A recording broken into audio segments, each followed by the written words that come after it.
আজকে আমার খামারে কিছু নতুন বাচ্চা আসছে। আপনারা দেখতেই পাচ্ছেন, এখানে 100 পিস বাচ্চা নিয়ে আসলাম। এই বাচ্চাগুলো আনার পর থেকে আমি এখন পর্যন্ত কি কি করলাম, কিভাবে এদের সেট আপ করলাম বা বোর্ডিং করলাম, সবকিছু নিয়ে আজকে আপনাদের সাথে শেয়ার করব।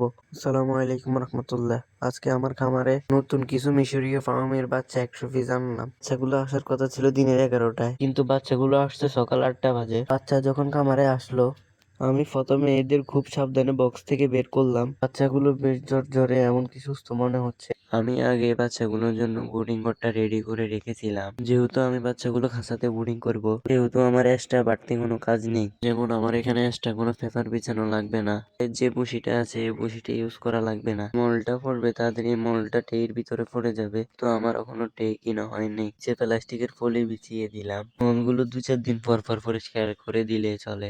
আর তাপমাত্রার জন্য আমি একটা লাইট সেট করেছি।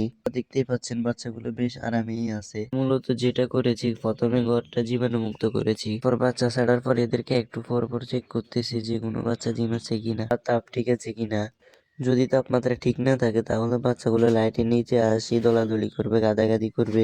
এতে বাচ্চাগুলো একে অপরের উপর উঠে গাদাগাদি করে মারা যেতে পারে। ঘরে যেন পর্যাপ্ত পরিমাণ আলো বাতাস থাকে, তবে সরাসরি বাচ্চার গায়ে ঠান্ডা বাতাস যেন না লাগে, সেই দিকে খেয়াল রাখতে হবে। জিরো বাচ্চার জন্য ছোট ডিঙ্গের ব্যবহার করুন, যাতে করে বাচ্চাগুলো পানিতে ডুবে মারা না যায় বা ভিজে না যায়।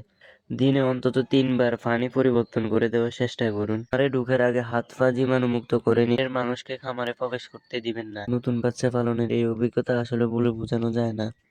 দোয়া করবেন যাতে এই 100 পিস ফার্মি মুরগির বাচ্চাই ঠিকঠাক বড় হয়। আপনারা যারা নতুন করে শুরু করতে চান তারা আমার এই ছোটখাটো টিপসগুলো দেখতে পারেন। পরবর্তীতে এই বাচ্চাগুলো কেমন হয়েছে আপনাদেরকে আপডেট দেওয়া হবে ইনশাল্লাহ। আজকের মতো এখানেই বিদায় নিচ্ছি। আল্লাহ হাফেজ।